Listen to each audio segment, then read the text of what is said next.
बिस्मिल्लाहिर्रहमानिर्रहीम। अल्लाहुम्मा सल्ली अला मुहम्मदिन व आले मोहम्मद। हजरत मोहम्मद मुस्तफ़ा सल्लल्लाहु अलैहि वसल्लम और आपकी आल पाक पर लाखों करोड़ों दुरूद सलाम हो।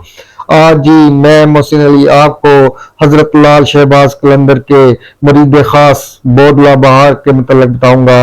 अगर मेरी आज की वीडियो आपको पसंद आती है तो मेरा चैनल सब्सक्राइब करें और साथ ही बेल आइकन प्रेस करें ताकि मेरी आने वाली वीडियो बआसानी आप तक पहुंच सके। चलते हैं जी और आपको बताते हैं।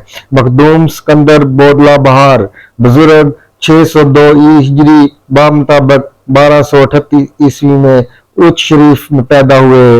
मखदूम सिकंदर बोदला बहार बचपन में सूफी औलिया की कुर्बत नसीब हुई। जवानी में सेवन शरीफ आए। पहले दरस तरदीस से वाबस्ता रहे मगर बाद में सूफियाना रमूज के असर में तारक दुनिया बनकर रूहानी रहबर की तलाश में गुम रहने लगे। आप इस सूफियाना रंग में नंगे घूमते फिरते थे। फिर आपको लाल शहबाज कलंदर की कुर्बत नसीब हुई और आप कलंदर शहबाज के हर दिल अजीज तलबा में से थे। आपने शादी नहीं की, उम्र भर कंवारे और मुजरिद रहे। सेवन शरीफ में बोदला बहार के नाम से काफी औतारा भी है। आप हमेशा सुर्ख कपड़े पहना करते थे। एक मशहूर रवायत है कि जहाँ कलंदर शहबाज का मजार वाक़या है इसके करीब एक किला हुआ करता था और स्थान पर राजा चौपट की हुकूमत थी। चौपट के जालिमाना इक़दामात से अवामन्ना सख्त बेजार थे क्योंकि वो एक हिंदू राजा था। इसके बावजूद मुसलमानों के साथ साथ हिंदुओं को भी जालिमाना कार्रवाइयों का निशाना बनाता था। इन्हीं अयाम में लोगों ने बादशाह को बतलाया कि एक मजजूब कलंदर शहबाज का दीवाना है और इसको सारी दुनिया में लाल शहबाज कलंदर से ज्यादा कोई अजीज नहीं। बादशाह को शदीद गुस्सा आया कि मेरे खिलाफ लाल शहबाज के हक में नारे लगाने वाला कौन है। इसने मजजूब को अपने पास बुलवाया और कहा, क्या तुम ही नारे बुलंद करते फिरते हो? राजा चौपट को इस मजजूब ने जवाब दिया, हाँ मैं ही हूँ, नारे लगाता हूँ, मेरा मुर्शिद लाल साईं है। यह कहकर मजजूब शख्स ने दोबारा दीवाना वार नारे लगाने शुरू कर दिए। राजा चौपट ने मालूम किया कि इसका नाम क्या है तो इसको बताया गया कि इस मजजूब शख्स का नाम सिकंदर बोदला है। राजा चौपट ने कहा, कलंदर के हक में नारे लगाना बंद कर। ये सुनकर बोदला बहार की आवाज में मजीद शिद्दत आ गई। इस राजा की बददिमागी अपने अरूज पर पहुंच गई। इसने हुक्म दिया कि मुझसे बगावत करने के जुर्म में इस मजजूब को ज़िबा करके पकाया जाए और इसका गोश्त खा लिया जाए।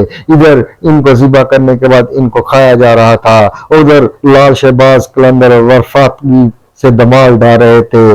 लाल शहबाज कलंदर मामूल के मुताबिक दमाल के दौरान बोदला बहार को पकारते थे। उन्होंने जैसे ही इनको पकारा मुख्तलिफ रवायात के मुताबिक जिन जिन लोगों ने सिकंदर बोदला का गोश्त खाया था इन पर अजीब गरीब वारदात गुजर गई। जो बोटियां वो खा चुके थे इनके मुंह और मैदों से निकल निकल कर लाल शहबाज कलंदर के पास जमा होना शुरू हो गई। जब बोदला के तमाम अज़ा जमा हो गए तो इन अज़ा ने एक जिस्म की शक्ल इख्तियार कर ली और धमाल करके दोबारा जिस्म टुकड़े टुकड़े हो गया। फिर ये मंजर देख कर राजा चौपट घबरा गया। लाल शहबाज कलंदर ने राजा से कहा, तूने मेरे मरीज को शहीद कर दिया, तूने ऐसा क्यों किया?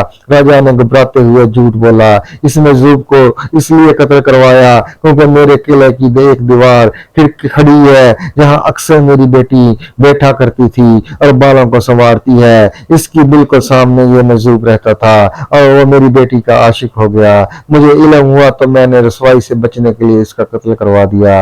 लाल शहबाज कलंदर ने राजा को नसीहत की कि इसका नतीजा राजा को भुगतना पड़ेगा, मगर राजा उल्टा लाल शहबाज को धमकाते हुए महल की तरफ लौट गया। फिर लाल शहबाज कलंदर अपने मरीद की याद में बेतहाशा रोए और राजा चौपट को बद्दुआ दी और राजा के किले समेत इसकी बस्ती उल्ट गई जिसको आज उल्टी बस्ती कहा जाता है। मालूम होता है कि इस बस्ती को जैसे किसी ने पूरे का पूरा उल्ट दिया हो। मखदूम सिकंदर बोदला बहार को 694 हिजरी मुताबिक 1298 ईस्वी को राजा चौपट ने शहीद करवाया था।